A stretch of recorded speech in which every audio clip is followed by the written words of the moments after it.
نکاح تازه کول څومره وخت بعد پکار دی که څوک تازه نه کړي ګناهګاریږي که نه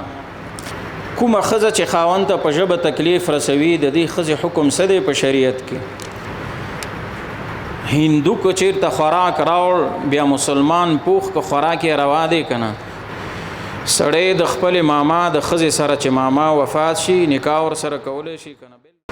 ای غافل هم نادانا ته خبر نه لزانا ای غافل هم نادانا ته خبر نه لزانا د دنیا د ارمانا آخرت لدی لجهانا بیا په هیڅ بن خلاصيږي اوس د وخت دی که پوهیږي بیا په هیڅ بن خلاصيږي اوس د وخت دی که پوهیږي زکه خپې د کړې چاپېرا په غفلت لدی جهانا د قیامت سختي د ډېرې خو شیطان کړي له طاهري د قیامت سختي د ډېرې خو شیطان کړي له طاهري و دا دنیا چې پرې نازېږي پاتې شونکې دلتانا زما عزتمندو مؤمنانو مسلمانانو وخت او ژوند او عمر او ځواني او مال چې الله چاته ورکړي دا ډېر قیمتي شی نه دی او بار بار موږ دا خبره کړې د حدیث مطابق چې الله رب العالمین به د انسان نه د دې ټولو شیونو پوښتنه کوي او که انسان د غفلت په خوب ودی خو یو وخت به پې راشي چې دی به راجګ سي نن د غفلت په خوب ودی ویښېدلی نه شي ځکه خدمت او بندگی د خدای کولی نه شي او ستا به دا خیال وي چې به ما سره حساب ونه شي سوال و جواب به په حضور د رب وهاب ونه شي د خدای قرآن دی چې محمل پاتې کېدلی نه شي ځکه خدمت او بندگی د خدای کولی نه شي نو د دې غفلت خوب نه نن ځان بیدار کا دا سوچ او فکر او تصور مه کوه چې همیشه به قصر او ماڼۍ او پیسې او دا ځواني به وي او دا صحت به وي او دا فراغت به وي نه همیشه انسان سره ځواني پاتې کېږي نه وخت ورته پاتې کېږي نه مال ورته پاتې کېږي او نه صحت ورته ګورې پاتې کېږي دا ټول ورځ په ورځ انسان باندې چې ورځ تېرېږي عمر یې کمیږي دارنګې په صحت کې ګورې نقصان راځي هغه یو حال باندې انسان نه پاتې کېږي نو کوم اشیاء چې الله انسان ته ورکړي دي باید دی د هغې قدر او قیمت وکړي او عباسیاتو کې هغه خپل اوقات خپل مالونه خپل ځواني او خپل قیمتي وخت هغه ګورې ضایع نه کړي دی وجنې حدیث مبارک کې راځي که نه ورځ روزانه اعلان کې من استطاع منکم ان يعمل فليعمل فاني غیر مکرر علیکم ابدا وی کتاسې کې چې د چا وس او طاقت وي د دې نیک کارونه وکړي د دې عمل صالح وکړي او د بدو کارونو نه د ځان وساتي ګورې زه نن یم سبا نه نن لاړم سبا بیا در باندې نه راځم نن جمعه ده خو سبا ګوري جمعه نه ده سبا بیا بله ورځ ده فاني غیر مکرر علیکم ابدا وی زه بیا په تاسې باندې تکراري نه راځم نو نن ورځ الله درکړه دینه فرصت او دینه غنیمت او دینه ګټه واخله ځکه چې د نن ورځې کار دا بیا ته سبا ته هم نشي کولی نو کوم وخت چې الله درکړی دی دا ډېر قیمتي دی او ډېر الله ته ګران دی خو انسان سره قدر او قیمت نسته رسول الله صلی الله علیه وسلم فرمای نعمتان مغبون فیهما کثیر من الناس الصحة والفراغ دو نعمت دي چې خلکو سره قدر او قیمت نست یو صحت دی او بل فراغت دی دی وجه بل حدیث کا راضی کنه نبی علیہ السلام صحابی ته فرمای وصحتک قبل سقمک صحت د مخکې د مرستیانه سو وګڼه غنیمت وګڼه وفراغک قبل شغلک فراغت د مخکې د مصروفتیانه د خپل ځان د غنیمت وګڼه او فضول کار کې خپل وخت مه ضایع کوه ځکه نبی کریم صلی الله علیه وسلم فرمای من حسن اسلام المرء ترکه ما لا یعنی د سړي د اسلام د ښکلي اخلاقو خو خوینه ښکلي عادت نه دا ده چې سړی فضول او بېهوده کار پرېږدي یو د هغې نه دا پټاقۍ ولوزول دی پټاقۍ ولوزول دا په ودونو په اخترونو کې چې زمونږ استاسې دا خلګي کوي دا الله ته محبوب عمل نه دی ګوره دا مبغوض عمل دی او د دې څومره مشکلات دي خلکو ته الله فرمای ځان تم تکلیف مو ورکا بل تم مو ورکا ځان دې هلاکت ته مو غورځوه بل تم مشکل مو جوړوه ولا تلقوا بأيديكم الى التهلكه رب کریم فرمای وی ځان د هلاکت کندې ته مو غورځوئ ولا تقتلوا انفسكم ان الله كان بكم رحيما یو بل مو وژنئ الله فرمای پټاقیو په وجه باندې بل مسلمان ته ضرر مه رسوه دی وجن حدیث کې رسول الله صلی الله علیه وسلم فرمای من اشار الى اخيه بحديده فإن الملائکه تلعنه وی کچا بل ورور ته اشاره وکړه چې په اوس پنه باندې دا واله پټاقې ورته ورواولو زو مخه ته فرشتي په دې کس باندې لعنت وي او غټه مسله دا چې ته ګوره همسایه ته څومره ضرر رسي ستاسو د پټاقې نه د کور کې به ضعیفان وي کنه سپینګری وي یا به یو کس د قران تلاوت کوي یا به یو څوک چې کم د مطالعه کوي نو څومره ضرر او نقصان دی ورسو اکثر وخت کله چې شخصا زدر ته وایم کتاب ګورم یکدم ټک ټک سي اتوجه د انسان ټول بل طرف ته واوړي حدی وخت کې تا ته خیرات خلینه وځي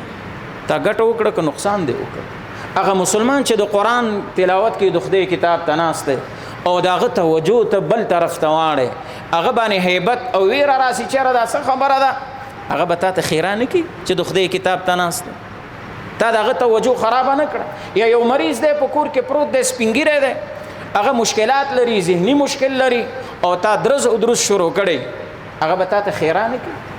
نو دغه سي لهویات او بسیاتونه بيد منغو تاسو اجتناب وکړو پرهیز وکړو ام سیتم پدی باندې ضرر او تکلیفونه رسو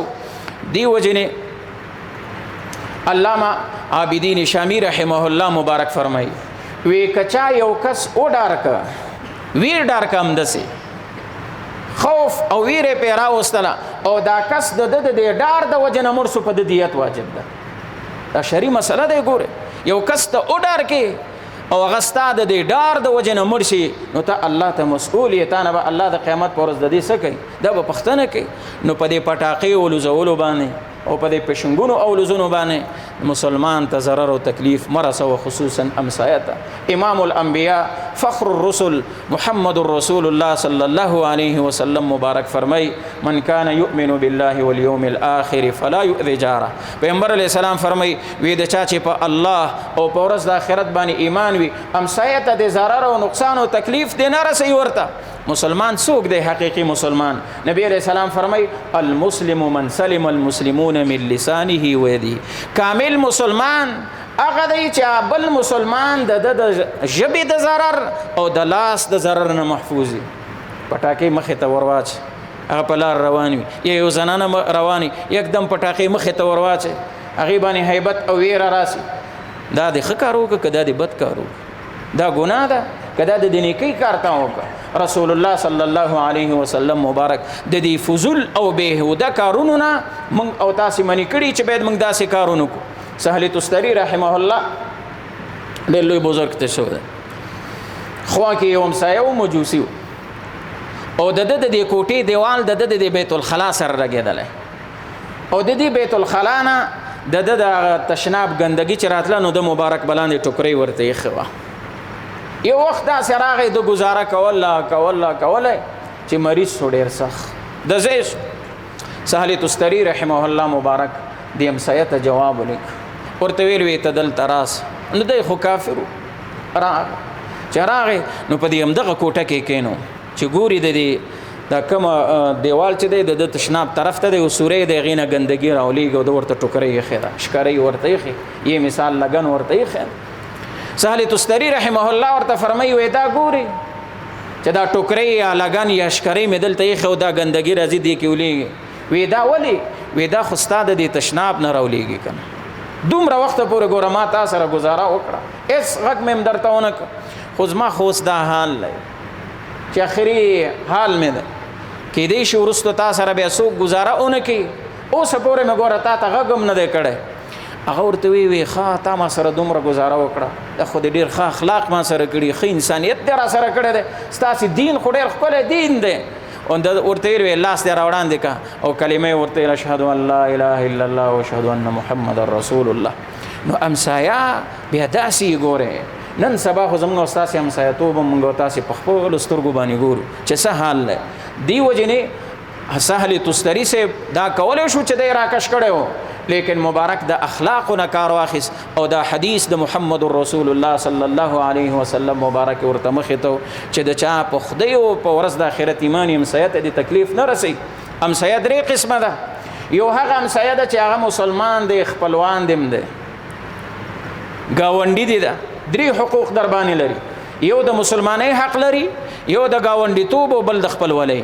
دویم همسایه د مسلمان دا او گاونډي دا دوه حق لري در باندې یو د مسلمانۍ یو د گاونډي توب او دریم همسایه د یو حق در باندې لري چې کافر دی مسلمان نه دی خپل نه دی خو صرف همسایه دی دا کافر دی نو هغه صرف تا باندې د گاونډي توب حق لري او موږ تاسو خو الحمدلله ټول دا کلمه وی چې لا اله الا الله محمد رسول الله قدر مشترک د ټول یو ټول مسلمانانی یا کم یو د چا با خوا کې کم خپلوان وي نو هغه درې حقوق په هغه باندې بیا لري نو امسایه ته بم سن رسي ضرر نه رسي چې په نی مشپه د ټق او ټک شروع کړي دا تبذیر دی ګوره الله فرمایي ان المبذرین كانوا اخوان الشیاطین اسراف کون کې خرج کون کې بے ځای ادا د شیطانانو ورونه دي په ایمان وي چې د پټاقې باندې 300 روپے ورکړي 200 یا 500 پورې خو ورکړي کنه او کته ته د مسجد د پاره د خدای کور کې ناشته د مسجد د پاره درته وي چې اجي صبره کې وصل روپے وربه کې ورته سل خبرې به مرته کې کنه خود لهویات او د عباسیات د پاره د رسومات او د رواجونو د پاره بیا موږ بریتا او وای چې نن نه کینو کله به کې نن چې سیالي نه کینو کله به کې سیالي کې په دین کې وکا په رواجونو کې سیالي مکوا په غلط کلتور کې سیالي مکوا هغه عمل کې سیالي مکوا چې الله او د الله رسول په غیبه خفقي دا سي عمل کې سیالي وکا چې الله او د الله رسول خوشاله کیته نو دا قیمتي وخت او دا پیسې چې خدای درکړي ګوره د دې د الله پختنه کې محاسبه درنه کوي نبی کریم علیه السلام فرمای و اماله من اين اكتسبه د دې پیسو پختنه بخدای درنه کې د څه بده د مخ کې ودري درته وای چې صاحب اجي صاحب فلانکې صاحب د پیسې د چیرته ګټلې الله ته جواب ورکول شي دا پیسې د کوم مدرک نه پیدا کړي بیا د چې پیدا کړي کوم ځای کې دی ولګولې د ما په لار کې دی ولګولې او که په دغه لهویات او بسیات او په دې پټاقې او په دې پښنګونو وغیرہ په دې شینو دی لګول د دې درنه الله ګوره پختنه کې دا عباسیات دي دینه باید موږ تاسو اجتناب وکړو پرهیز وکړو هغه عمل باید موږ تاسو وکړو چې هغه سبب د دخول د جنت زموږ تاسو وګرځي او سبب د رضا د الله سبحانه و تعالی او د جناب محمد رسول الله صلی الله علیه وسلم نو دغه بعض رواجونه چې زموږ تاسو په دې علاقو کې رواج دي په دې ودونو په دې اخترونو کې د پټاقې او لزول به دین مونږه اجتناب او پرهیز وکړو الله تبارک مسؤلی او اندارنګ د وخت نظام حاکم اغه ته بیا مونږ او تاسو مسؤلیو الله دې موږ ته په دې عمل کولو توفیق نصیب نکاح تازه کول څومره وخت بعد پکار دی که سوګي تازه نکړي ګناګاری کې کنا نو علما دا فرمایي چې نکاح تازه کول خو به سړی هفته کې وکي میاش کې وکي یا کم از کم کال کې اغه وجه صدا فقها فرمای وی د سړی او د خزه په مابین کې ډېرې داسې خبرې راغلي چې نه به سړی په پیږي نه خزه سبب د طلاق وبګرځیدلی نو تازه کول یې خدي خان چې تازه کې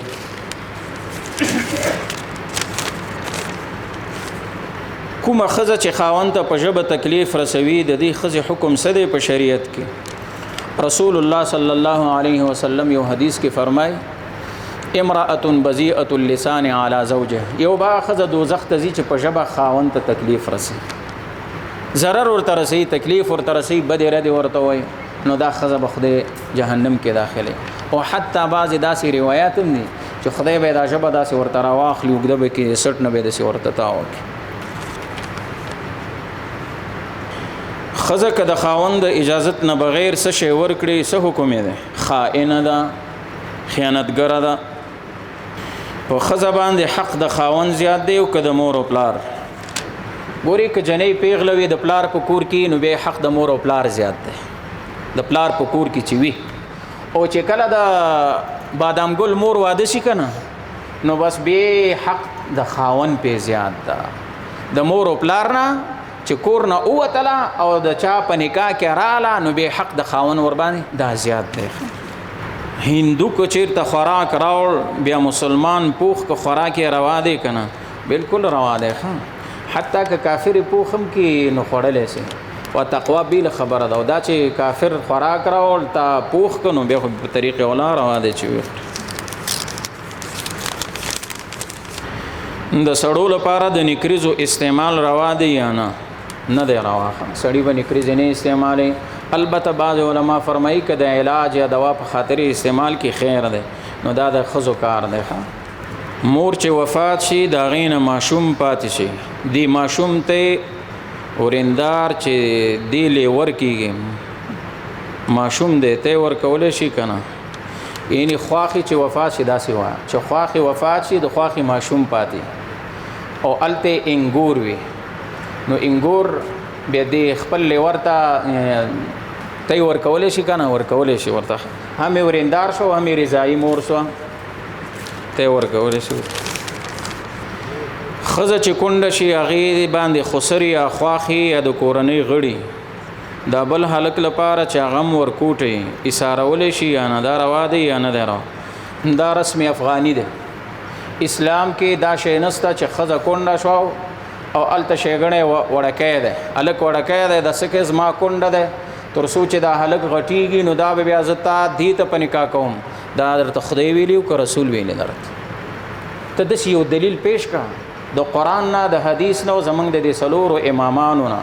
د امام ابو حنیفه او د امام مالک او د امام شافعی او د امام احمد ابن حنبل رحمهم الله یو مذهب نم داسې دلیل پیش کا چې کونډه باندې ته اجبار کول شي چې دا به تساتی چې تر سوچ د ملا بادر را غټ شي او بیا ورته دا پنیکا کې دا درته چا ویلی